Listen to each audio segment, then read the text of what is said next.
नमस्ते दोस्तों, मैं हूं सुगंधा कुकिंग ब्लॉग्स में आप सभी का स्वागत है। तो हम आए हैं अभी अपने खेत में परवल लेने के लिए। ये जितना भी है मेरे पीछे सब है परवल का खेत। यहाँ से परवल मैं तोड़ के ले जाऊंगी और आप सबको दिखाऊंगी कि परवल का भरता किस तरह से बनाया जाता है। अगर आज का वीडियो आपको अच्छा लगता है दोस्तों तो मेरे वीडियो को लाइक करिएगा, प्यारा सा कमेंट करिएगा और मुझे सपोर्ट करने के लिए मेरे चैनल को सब्सक्राइब करना नहीं भूलिएगा।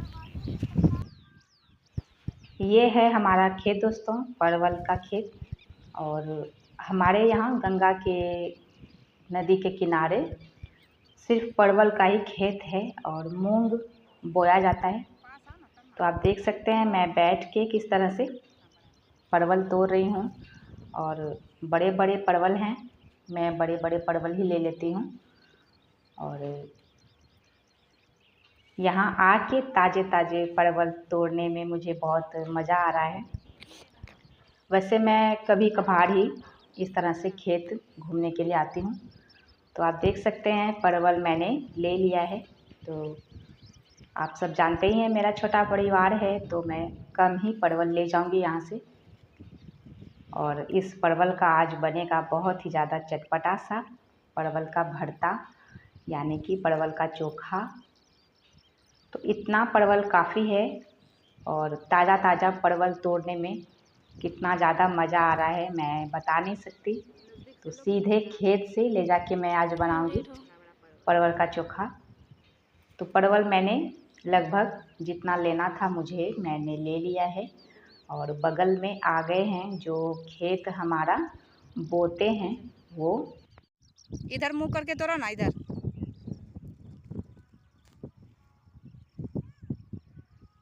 चलो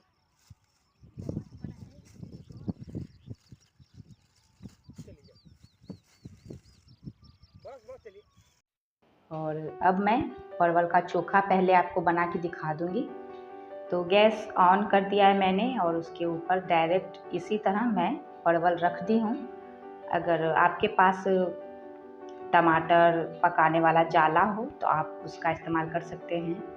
तो मेरे पास पहले था, वो नहीं है, वो टूट चुका है। तो मैं इसी तरह से परवल हो, टमाटर हो और भी बहुत सी सब्जियों का मैं चोखा बनाती हूँ।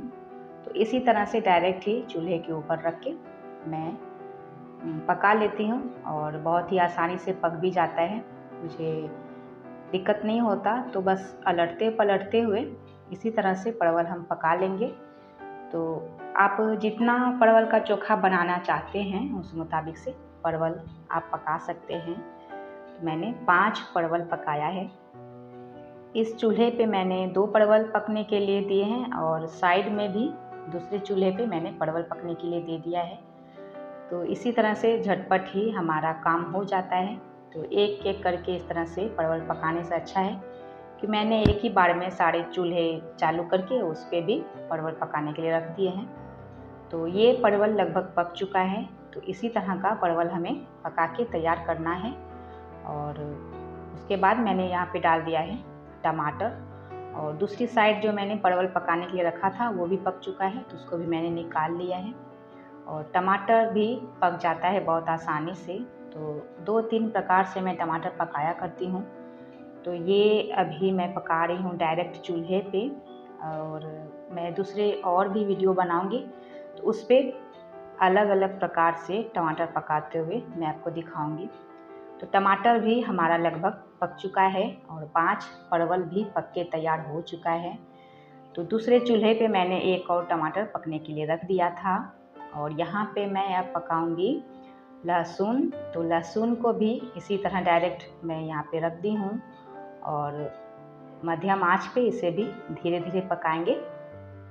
और आप देख ही सकते हैं मैंने दूसरा टमाटर भी पका लिया है, उसको मैंने निकाल लिया है प्लेट में। और हमारा लहसुन जो है वो भी पक के तैयार हो चुका है लगभग साफ। तो चूल्हे में इस तरह से पकाने से, मिट्टी के चूल्हे में पकाने से बहुत ही ज़्यादा टेस्ट अच्छा आता है चोखे का। लेकिन क्या कर सकते हैं, तो मैंने गैस चूल्हे पे ही इसी तरह से सारी चीज़ों को पका लिया है, परवल, टमाटर और लहसुन को। और एक कटोरे में लिया है मैंने पानी। इसी में सारे ये जो परवल हैं, टमाटर है और लहसुन है पका हुआ, उसको डाल देंगे और 5 मिनट के लिए बस इस तरह से छोड़ देंगे ढक के। तो इससे होगा कि ये जो परवल का ऊपर वाला हिस्सा होता है वो सॉफ्ट हो जाएगा और हमें परवल छीलने में आसानी हो जाएगी। तो 5 मिनट हो चुका है और मैं आपको दिखाती हूँ कि ये किस तरह का हमारा परवल पका है। तो परवल आप देख ही सकते हैं बहुत ही अच्छे से पक चुका है। इसी तरह से आप धीरे धीरे परवल का ये जो ऊपर वाला हिस्सा है काला वाला उसको छुड़ा लें। और टमाटर तो ऐसे ही छिलका निकला हुआ है उसका। और मैं अभी ढूंढ रही हूँ लहसुन, तो ये रहा हमारा लहसुन। तो लहसुन को भी अच्छे से साफ़ कर लेंगे और उसके बाद मैं आपको दिखाती हूँ। तो आप देख ही सकते हैं परवल भी मैंने अच्छे से साफ़ कर लिया है, टमाटर भी और लहसुन भी। तो अब जाके हम एक एक करके ये परवल और टमाटर जो है उसे हाथ से ही इस तरह से मसलेंगे। तो इस तरह से आप देख ही सकते हैं कितनी आसानी से ये मतलब बारीक हो रहा है। तो बस इस तरह से मसल लेंगे और कोशिश करें कि हमारा परवल जो है दोस्तों वो थोड़ा सा नरम वाला हो, उसमें बीज ज़्यादा कड़क वाला ना हो। इस तरह से मसल लेने के बाद मैंने लिया है 4 उबले हुए आलू। तो आलू को मैंने दाल में डाल दिया था, इसलिए आलू हमारा थोड़ा पीला पीला है और साथ में ही हमारा दाल भी हो गया और आलू भी उबल गया। तो आलू मैंने 4 अच्छे से मसल दिए हैं और साथ में डाल दिया यहाँ पे बारीक कटा हुआ 1 प्याज, 2 से 3 हरी मिर्च काट के लिया है मैंने और स्वाद अनुसार काला नमक डाला है, सफ़ेद नमक डाला है। तो आप चेक कर लें चख के। और मैंने यहाँ पे लिया है सरसों का तेल। तो सरसों के तेल से हमारा ये जो परवल का चोखा है दोस्तों उसका स्वाद डबल हो जाता है, बहुत ही अच्छा लगता है। क्योंकि परवल में जब हम सरसों का तेल डालते हैं तो सरसों के तेल में होता है झांस, उससे स्वाद बढ़ जाता है। और ये है नींबू, तो नींबू 1 मैंने काट के यहाँ पे उसका रस डाल दिया है।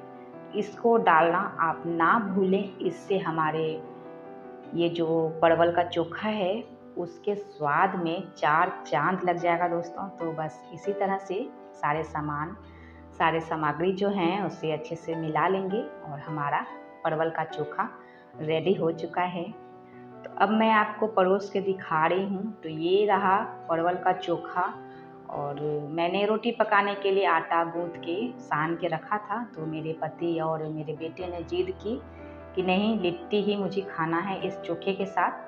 तो मुझे उसी आटे से लिट्टी बनाना पड़ा। तो सत्तू भर के मैंने लिट्टी बनाया है और परवल का चोखा। और जब हम गए थे खेत तो आपको मैंने बोला था कि हम खेत आए हैं, तो साथ में गंगा नदी है बगल में। तो हम लोगों ने यहाँ पर स्नान भी कर लिया। तो 2 से 3 दिन में यहाँ पर लगातार आते हैं और मेरा बेटा यहाँ पे पेपर का नाव बना के तैराता है और वो खुद भी तैरने की यहाँ पे कोशिश करता है, सीखने की कोशिश कर रहा है। शायद वो धीरे धीरे तैरना सीख जाए।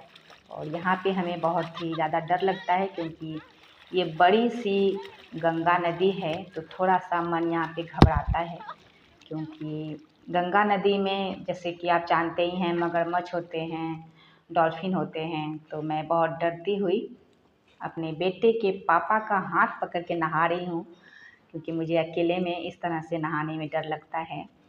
तो इसीलिए मैं अपने पति का हाथ पकड़ के नहा रही हूँ। तो आज का वीडियो अगर आपको अच्छा लगता है दोस्तों तो मेरे वीडियो को लाइक करिएगा, प्यारा सा कमेंट करिएगा और मुझे सपोर्ट करने के लिए मेरे चैनल को सब्सक्राइब करना नहीं भूलिएगा।